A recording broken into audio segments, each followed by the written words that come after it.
It's a super duper rainy day today and we are at the farm. We're turning on the fire for the first time and we're just getting used to the vibe of the place.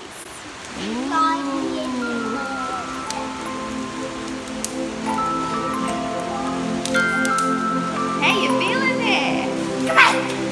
You like it here? You like it here?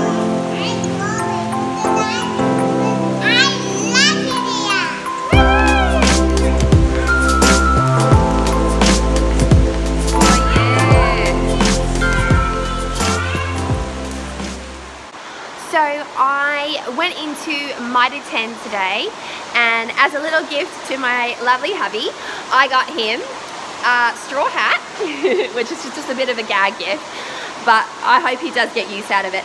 But I also got these little seeds.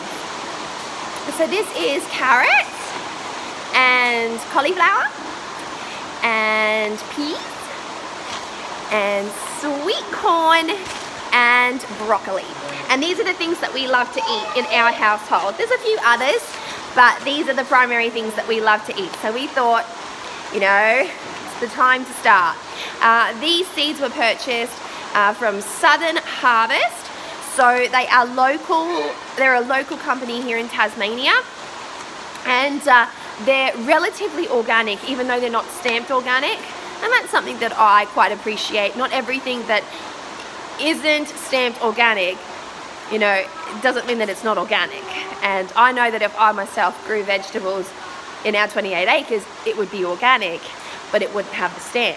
It's still organic. So I'm told that these are high quality seeds, and I put them all in this little hat and kind of like a posy of flowers and gifted them to my hubby to say congratulations on becoming a farmer. So I went looking for a writing table and a reader's table potentially, and I went on Gumtree, which is our, you know, like our version of Craigslist, I guess, and I found this antique writing desk that does need a little work to restore. I took my dad out there, who is quite the woodworker, has a passion for woodwork, and he says, yeah, it's totally worth it. It cost me $300. It's old, it's stamped, it's beautiful, but it needs a little bit of work to get sorted. So I'm going to show you the writing. So this is the top part, or the middle section, I guess. So as you can see, needs a little work done to it. And drawers on both sides, and the drawers are over here. We've got these lovely drawers. The thing that I loved about it, the whole thing, is that this is dovetail, and this is like old school carpentry, which I think is really lovely. And then this is the top section of the table itself. So there's a thing that comes down. I have to pull it down, but that's still working beautifully. It doesn't have a key, unfortunately, but there it is. So that's going to be refurbed, brought back to its former glory, if not better, and made to look really beautiful. Since we've moved into a more zero waste type of mentality, we're not quite there yet. I'm not necessarily calling us zero wasters, but we are striving towards achieving that goal. We have been really going to the trouble of looking for things and repurposing as much as we can. Now, for anybody else, that table might not have been suitable, but I guarantee you that by the time I'm done with it, it's going to look so amazing that you probably die of jealousy. That's the goal. No, I'm joking. But I cannot wait to see, you know, this item that's so beautiful. I know that there's a beautiful, beautiful, you know, quality to it, and it's going to shine through once you've given it a little TLC. So I don't know if you guys knew, but my grandmother, my Brazilian grandmother, she had a love of all things antique, and I grew up in a household full of oh, amazing antiques. And so there's a little something in my heart there for the old world charm. And I think many people can appreciate it, because sometimes when you look at something that's old and rustic, it just has so much more character and so much more charm. And that to me is a worthwhile something to nurture. Maddie gets to put his chainsaw to good use. We forgot our axe, so we're just gonna chainsaw a little bit of wood. But here is the greenhouse, and I went through and had a bit of a look at it the other day, and pretty in love with it. Yay! Yay! You're such a superstar! Show me! Oh, I love the colours. You're amazing. And it's a cupcake. It's a cupcake? Yeah. I wish I could eat it. It's in the side of one egg. It's in the pathway so you can eat it. Woohoo! The kids are cold. So it's probably now about 3 to 4 degrees. This little area, while enclosed, not dripping, not damp, it's not insulated either. Yeah, love? Oh, I love it so much! Yeah, so it's not insulated, and that's something that we would look at doing, absolutely, because this is quite a nice little space, and you know, it'll be good to use it as much as we can, and just like really love it. But it's very, very, very cold at the moment in here. Well, cold for us at least. I'm sure some of you that live in the northern parts of the world that see, you know, heavy snow and, you know, 40 below kind of temperatures are like, summertime, and I'm like, I get that. I'm on the reverse side when people say it's hot, and I'm like, you don't know what hot is, but it's cold for us. And yeah, insulating is probably going to be the best option for us. Now, because our greenhouses are made of glass, they will also attract a lot of heat and create a nice sort of semi-humid, subtropical kind of, you know, tropical-ish type of ambiance, atmosphere, climate, if you will. There's Maddie having the time of his life with a chainsaw. Ah, the smell of diesel. What's the matter?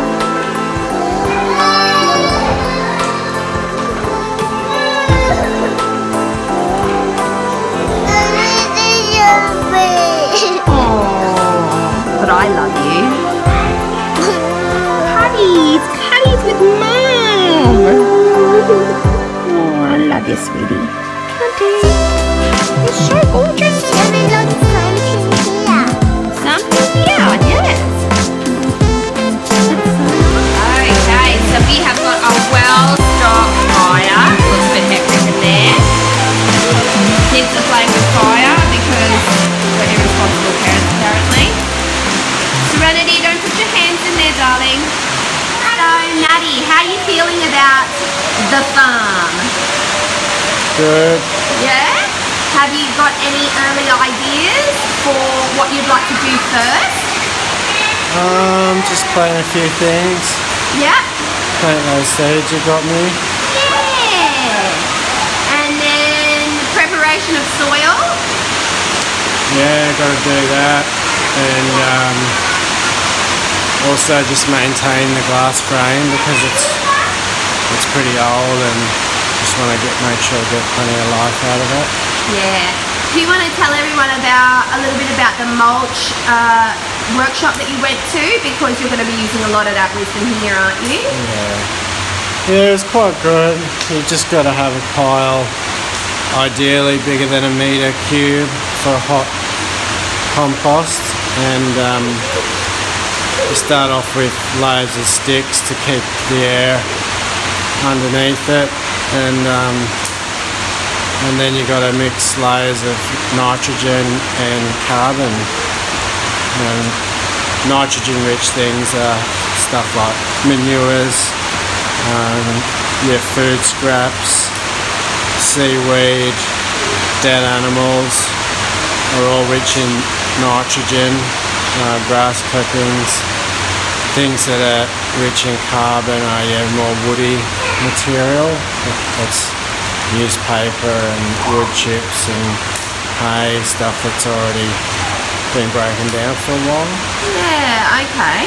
And then how long does it take for you to be able to use that mulch on, you know, what would you put that mulch on? What kind of plants would thrive onto that? Compost. Oh yeah, sorry, not the mulch, compost. What would you put that on? I'm not 100% certain. They reckon veggies, most of your veggies love it. Yeah. So I'll be putting it on. I'll actually be planting the veggies in the compost once it's all. I'll move the compost onto the beds and plant it straight in there. Yeah, okay. Oh, that's exciting. Yeah. So worthwhile to attend? Yeah, it was good, yeah. Yeah, that's great because it was a free workshop, wasn't it? Yeah. That's awesome. So it was brought to my attention that we may end up accidentally becoming homesteaders.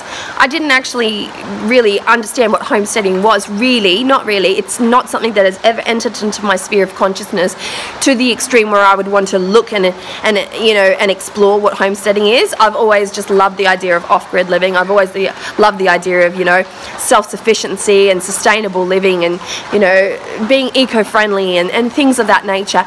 And then somebody's like, oh, will you be doing any homesteading? And I'm like, oh, I actually don't know how to answer that because I'm not quite 100% certain what homesteading entails. And then I looked, and as it turns out, we are going to be getting animals. We will be off-grid, and we are going to be as self-sufficient as we can. And my goal is to learn how to make a whole bunch of stuff, despite the fact that I absolutely despise being in the kitchen. I suck, and I get really stressed and very like angsty in the kitchen. And so if you want to put me in a bad mood, put me in the kitchen, because I have my things that I know how to make, and then beyond that, I don't have any interest whatsoever to experiment. I don't have that driving desire to learn how to make something. Having said that, today I really wanted to get,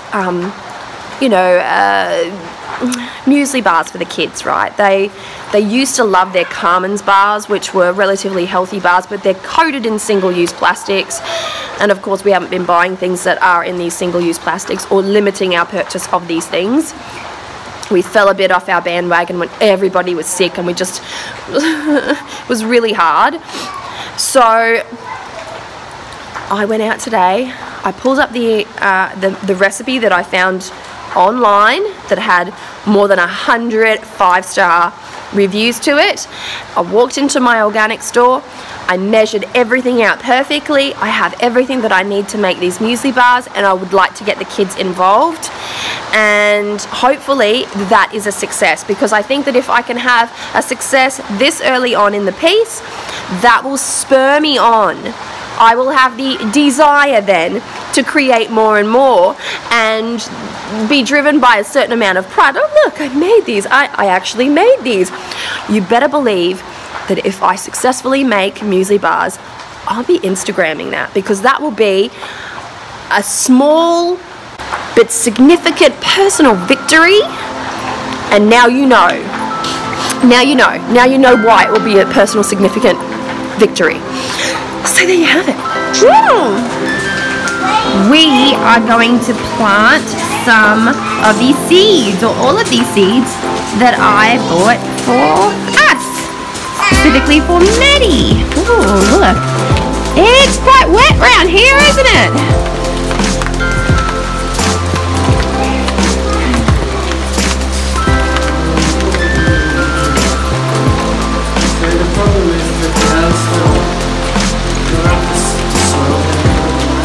You don't know if the soil's good, so what does that mean? We can't plant them? Well, let's give it a red hot go. Trial and error.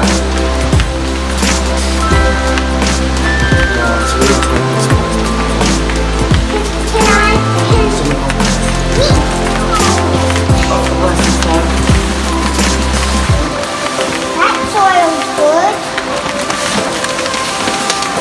Any wrigglers? There's black bugs everywhere. What kind are they? What are they? It's jumping things because they're really fast. I can't even see. What are they? Like crickets, I think. They're crickets. The black crickets. Ooh. Hey, Mummy, which ones? Who was gonna do? Who was gonna plant who? What is We'll gonna, all plant them together and then... What is gonna plant what? Who was gonna plant what? Did you just hear me? We'll all plant them together. So we're all planting the same thing. Yes. Well, there's a lot of peas. We should use the peas. We're going to use all of them, darling. We should use the peas first. Okay, if you think so. I think the peas will need to be planted in a specific area. Daddy will know all about it, okay? Right now. Oh, putting the seeds in are gonna be fun. It's raining. Like Nancy.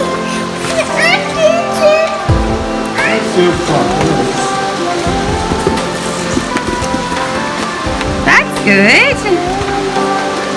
2 rows.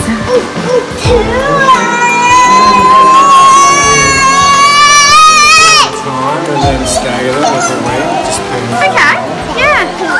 we need to write down when we're planting and stuff like that. Okay, so where those little lines are, that's his 60 centimetre range, and he's marked it all the way across. It got very cold for me, so I'm huddling near the fire for a bit to warm up, but it's frosty in there. I'm breathing out like tufts of smoke, and I've still not 100% recovered from pneumonia, so I think it's best to play it safe today.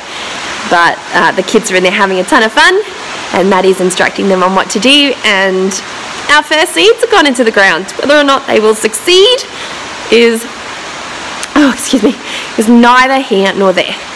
The fact of the matter is, steps have been taken. Positive steps have been taken.